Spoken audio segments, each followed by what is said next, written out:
Number 2 है हमारे पास governors in IT course की प्रैक्टिस कर रहे हैं क्विज की। हम तो क्विज 1 हम कर चुके थे और इस वीडियो में हम देखेंगे क्विज नंबर 2 के जो सवालात हैं। हमने स्टार्ट में 10 सवाल के लिए थे। इसमें इस सेक्शन में जो है इस वीडियो के अंदर यानी कि हम देखेंगे केस सेंसिटिव और कमेंट्स के क्विज यानी एमसीक्यूज देखेंगे। यानी दो टॉपिक हम कवर करेंगे, केस सेंसिटिव का और कमेंट्स का।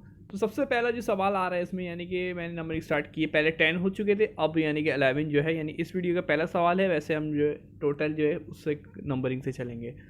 तो 11 में बोल रहे हैं हमारे पास in TypeScript are variable names case sensitive. यानी हमसे पूछ रहे हैं जो टाइप स्क्रिप्ट के अंदर जो होता है केस सेंसिटिव होता है, यानी वेरिएबल जो होते हैं, वेरिएबल्स की जो हम नाम रख रहे होते हैं, जैसे कि हम नॉर्मली लेट या कॉस के यूज़ कर रहे होते थे, फिर इसके बाद हम उसके साथ लिख रहे होते थे क्लास लिख देते, नेम लिख देते थे, नॉर्मली हम नेक लिखते थे, या तो स्टोर जो भी करा रहे होते थे हम अपना नेम जो है, तो उसके अंदर जो हम कर रहे होते थे। तो ये जो यहाँ पास इसका जो आंसर हो जाएगा वो यस हो जाएगा कि हाँ केस सेंसिटिव होते हैं। यानी कि केस सेंसिटिव में हमसे मुराद है अगर वो कैपिटल में लिखेंगे तो कैपिटल और स्मॉल में लिखेंगे तो स्मॉल, उन दोनों को अलग अलग पड़ेगा। मिसाल के तौर पे मैं लिख रहा हूँ नेम, तो इसकी एक्सप्लेनेशन आप नीचे मैंने दी हुई है। ये जो जैसे कि नेम आपको दिख रहा है, dates mean date names and names are consider different variable. एक नेम जो है देखा है आपने स्मॉल में लिखा है और एक नेम का जो मैंने नेम का एन कैपिटल लिखा, तो केस सेंसिटिव इसे कहते हैं। जी हाँ, केस सेंसिटिव होते तो ये तो सवाल हो गया होगा क्लियर आपको। तो सिंस टाइपस्क्रिप्ट केस में using the wrong case for property name will result in a compilation error. ठीक है, अगर हम ऐसी गलती करेंगे कि अगर हमने एक स्टोर कराया था जो नाम जो है वो नेम NAM ही लिखवाया था स्मॉल में, लेकिन हमने जब आउटपुट ले रहे कंसोल डॉट लॉग से तो उसमें हमने कैपिटल N लिख दिया, तो ऐसे में वो एरर देगा। How can you ensure that a variable is always lower case और अपर केस। हम कैसे ये कर सकते हैं कि पता चले कि वेरिएबल जो है हमारे पास लोअर केस है या फिर अपर केस है। तो उसके कुछ ऑप्शन दिए हुए मैंने आप लोगों को। You can not enforce case in type script, you can use custom type guard function, you can use built in method like to lower और upper case। तो सी जो है इसका राइट ऑप्शन है। हम जो है अगर हमें बताना होता है कि लाइन में हम मेंशन करते हैं कि ये टू लोअर केस है, तो फिर वो लोअर केस ही को वो कवर कर रहा होता है। और इसी तरीके से हमने टू अपर केस, जैसे कि एक्सरसाइज नंबर 3 में हमने देखा था, तो उसमें हमने मेंशन कर दिया था टू लोअर केस, तो फिर क्या था उसने हमने लोअर केस में दिया, और हमने अपर केस जब बोला था तो उसने अपर केस पे दिया। तो ऐसे केस पे जो है हमारे पास टू लोअर, तो हम लोग राइट ऑप्शन है you can use built in method कहलाता है यहाँ पास टू लोअर केस और टू अपर केस। तो उससे जो भी हम लिखवाएंगे यानी नाम लिखवाए किसी का, तो फिर अगर टू लोअर केस लिखते हैं तो फिर वो लोअर केस ही देगा, और अगर हम अपर केस लिख देते हैं टू अपर केस और राउंड ब्रैकेट, तो ये मेथड है हमारे पास कि मेक श्योर करने का। ठीक है, तो एक्सप्लेनेशन आप पढ़ सकते हैं इसमें दी हुई। फिर what are the benefits of using case sensitivity in TypeScript. अब जो हम ये केस सेंसिटिविटी यूज़ कर रहे होते हैं तो ये हमें एक फ़ायदा क्या दे रहे होते हैं। It improve code readability, it help prevent accidental typos. तो ये दोनों में ही फ़ायदा दे रहे होते हैं, यानी कि रीडेबिलिटी यानी कि जो कोड्स हम रीड कर रहे होते तो उसमें तो यही फ़ायदा दे रहे होते केस सेंसिटिविटी, कि हमारे पास पढ़ने में भी आसानी होती है। जैसे कि हम कैमिल केस लिख रहे होते हैं, अगर हमारे पास लिखना है स्टूडेंट नेम, तो स्टूडेंट का क्या करते हैं, हम स्टूडेंट हमने स्मॉल में लिख दिया और स्टूडेंट का फिर हम लिख रहे हैं स्टूडेंट नेम, नेम का एन बड़ा पड़ता है, तो रीडेबिलिटी में आसानी हो जाती है, यानी उसको पढ़ने में हमें आसान हो रहा होता है। ठीक है, इसी तरीके से और भी मैं एग्जाम्पल हो सकती है, आप कमेंट में दे सकते हैं स्टोर कराने की कैमिल केस की। तो हमारे पास क्या होता है, पढ़ने में जो है हमें आसानी हो रही होती है। तो और प्रिवेंट एक्सीडेंटल टैपोस से भी बच रहे होते हैं। जी हाँ, जो हमारे पास टैपोस यानी कि जो भी हमारे पास एरर्स आ रहे होते हैं, टैपोस से मुराद है टाइपिंग में मिस्टेक। ठीक है, जो भी टाइपिंग में अगर मिस्टेक हो रहे हो तो उससे भी हम बच रहे होते हैं इसके। तो इसका राइट ऑप्शन था बोथ ए एंड बी। और उसके बाद how does case sensitivity impact keyword usage in TypeScript. किस तरीके से असरअंदाज करती है keyword usage in TypeScript में केस सेंसिटिविटी।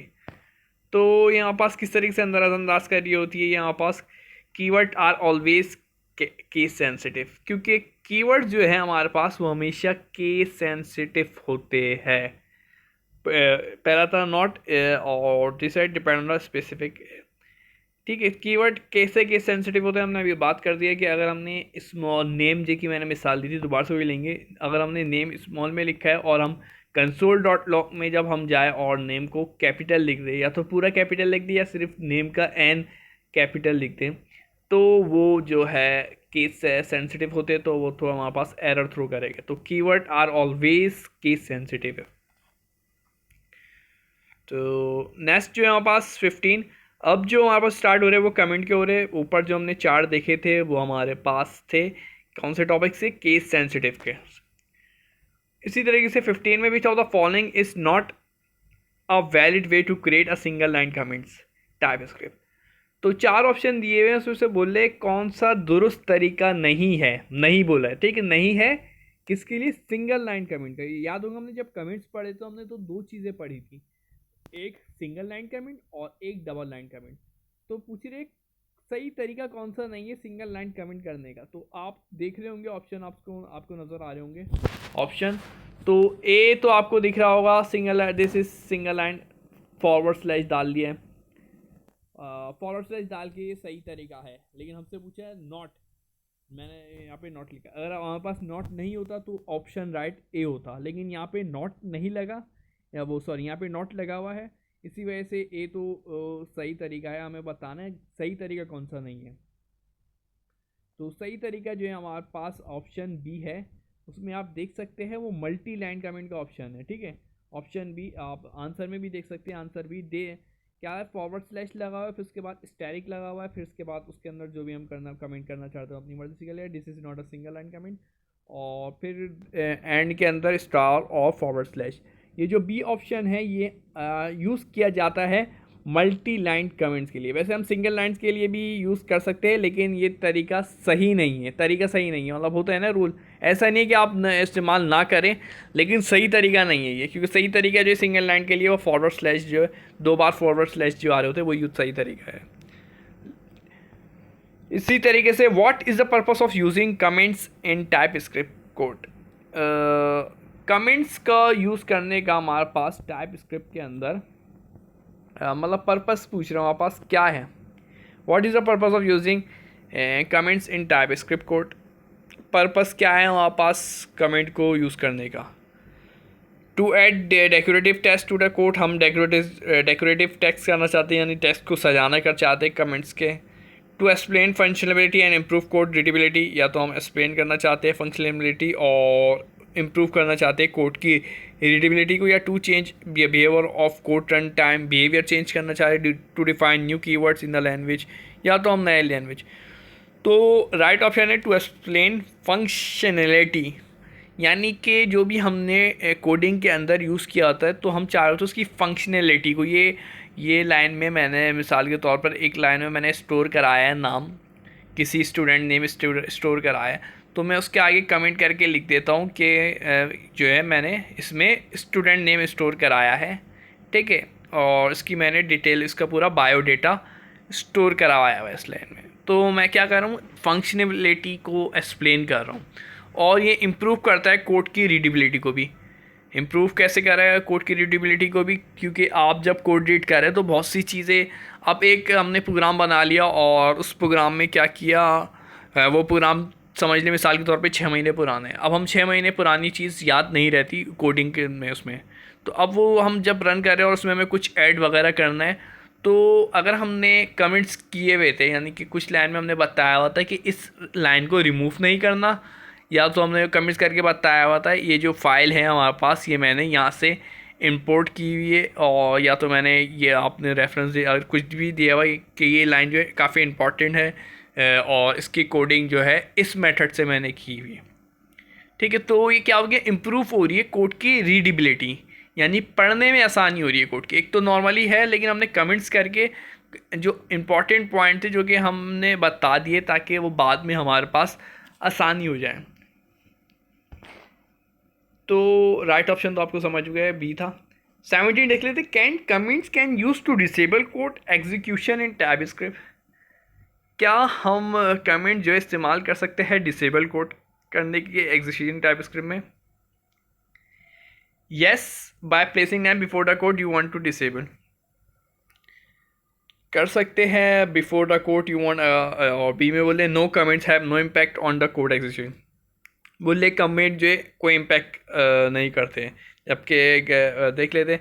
और तीसरा बोल रहे हैं आप पास, अच्छा बी में बोल रहे हैं no comments have no impact on code execution, comment कोई असर नहीं कर होते। अगर हमने कमेंट कर दिया उसमें कुछ भी लिखते रहे तो बोल रहे हो तो कमेंट करने के बाद कोई असर नहीं कर रहे होते। तो आप समझ रहे राइट ऑप्शन क्या है। और तीसरा बोल रहे depend on the type of comment use. अब ये कह रहे डिपेंड करता है कमेंट टाइप। बहुत से स्टूडेंट यहाँ पे मिस्टेक कर देते हैं और सी सेलेक्ट कर लेते हैं, बोले कमेंट्स की टाइप पे डिपेंड। कमेंट्स की टाइप पे डिपेंड नहीं करता। आपने एक बार किसी भी फंक्शन को कमेंट कर दिया है या तो इसका मतलब अब वो रन नहीं होगा, ठीक है। तो क्या है, yes, no comments have no impact on code execution. Comment code की एग्जीक्यूशन पे कोई फ़र्क नहीं पड़ रहा, यानी कमेंट हमने एक चीज़ लाइन को यानी कमेंट कर दिया यानी हाइड कर दिया यानी छुपा दिया है, तो छुपाने के बाद अब वो हमारे पास रन नहीं हो रही, लेकिन उस हमारे पास प्रोग्राम में मौजूद है, लेकिन कोड के प्रोग्राम मतलब उसको प्रोग्राम से कोई ताल्लुक नहीं है कि उसके, क्योंकि प्रोग्राम में वो पार्टिसिपेट नहीं ले रही। इसकी एक एग्जांपल है, अगर आप कोई कहीं जा रहे हैं और आप यानी कि आप कहीं पार्टी वगैरह में गए हैं और आपको बुलाया जाए और उस पार्टी में और डिनर के अंदर और आपको इनवाइट किया जाए, लेकिन आप नहीं जाते वहाँ पे और बाकी सब चले जाए, तो इसी तरीके से इसकी एग्जांपल हो सकती है कि जो पार्टी में गए थे तो वहाँ पे मतलब पार्टी ऐसी थी, मतलब सबको पैसे भी नहीं देते खाने के और खाना भी खाना था। जब पार्टी है तो डिनर है मतलब यानी कि रात का, तो तो 5 बंदे थे जिसमें से 4 बंदे तो बैठ के उन्होंने खाना भी खाया और जो बिल बना उसके पैसे भी दिए, लेकिन जो 5वां बंदा था वो पार्टी में मतलब मौजूद तो है, डिनर टेबल पे बैठा हुआ तो है, ना वो खाना खा रहा है और ना वो पैसे दे रहा है, यानी कि वो किसी चीज़ में हिस्सा नहीं ले रहा लेकिन वहाँ पे मौजूद है। तो कमेंट की ऐसी मिसाल है, वो प्रोग्राम के अंदर मौजूद तो होता है लेकिन उसका कोई असर नहीं होता। ना बंदा वो ना खाना खा रहा है ना बंदा वो बात कर रहा है किसी से, वो ऐसे ही बैठा हुआ है बस मौजूद है, मतलब उसकी प्रेजेंस है, मतलब हाज़िरी लगा दी है उसने, बाकी मौजूद नहीं है। ऐसे इसकी एग्जांपल स्टूडेंट की भी हो सकती है। बहुत से स्टूडेंट क्लास में आते सिर्फ अटेंडेंस लगाते और चले जाते, क्लास में उनको पता नहीं होता कि क्लास में काम क्या कराया गया है। तो ऐसे स्टूडेंट भी हाज़िरी दिएगा कि उनकी भी मिसाल एक कमेंट्स की तरह है कि उनको कमेंट्स कर दिया, यानी कि बस हाज़िरी के तौर पे मौजूद है, समझ में नहीं आ रहा क्लास में जो सवाल किए जा रहे हैं ना उस पर पार्टिसिपेट ले रहे हैं। Here can comment can be place in TypeScript code. क्या बोल रहे हैं आप पास, कैसे कमेंट प्लेस कर सकते हैं टाइप स्क्रिप्ट कोड के अंदर? Only at the beginning of line, शुरू में करेंगे। Only with block of code, block code में करेंगे। Any way under code before और आफ्टर स्टेटमेंट, बोल रहे कहीं पे भी कर सकते हैं। तो ऐसा रूल नहीं है कि आप पास शुरू में ही करो या बीच में करो या एंड में करो या तो ब्लॉक कोड करो इनसाइड द कर्ली ब्रेसेस से करो, बोला हुआ नहीं नहीं।